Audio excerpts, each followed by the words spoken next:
A man is in critical condition tonight after he was shot outside of Bellevue Best Buy. It happened just before 5 yesterday, sending shoppers and employees running for cover.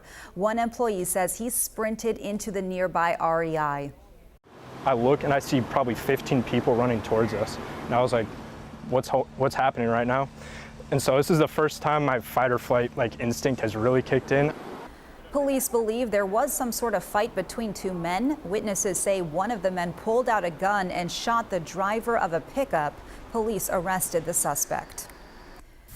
We are following the aftermath of two separate crashes across King County overnight. In Inner Bay, a motorcyclist is dead after he hit a woman crossing the street late last night.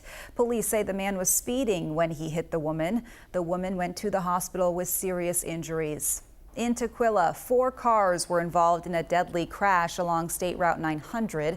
State Patrol says one person was driving recklessly. They sideswiped 2 cars, then crashed head-on into a third vehicle. That victim later died at the hospital. No word yet on the condition of anyone else. There is a move to require Washington voters prove they are U.S. citizens. Volunteers are gathering signatures for an initiative sponsored by the state's Republican Party. Olympia Bureau Chief Drew Mickelson looks at what would change under an initiative critics say would result in voter suppression. The Secretary of State's office says they do not have any evidence of undocumented residents voting in Washington elections recently, but the state's Republican Party wants to make it harder for unqualified voters to register. Democrats say that'll make it tougher for everyone. Another summer, another petition to sign. This initiative would change a long-time Washington voter registration requirement. This is an important step in establishing election integrity and restoring people's trust in our election process. Washington Republican Party Chair and State Representative Jim Walsh is heading up the effort to require documented proof of citizenship for voters in Washington state. All they do is they check a box saying, yes, I'm a legal voter. Currently, to register, prospective voters check a box declaring they are a U.S. citizen.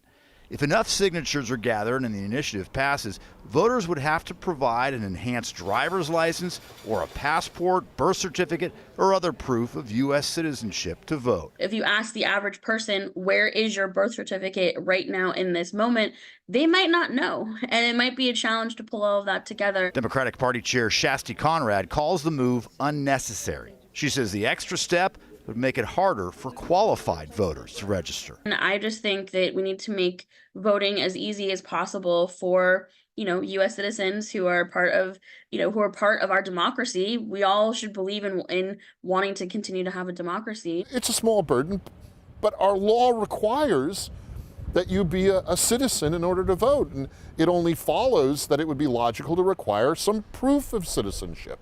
If they gather enough signatures by the end of the year, next year's legislature would either need to pass the initiative as written, or they could let voters decide next November. And if the law were to change, every voter in the state of Washington would need to re-register with that documentation.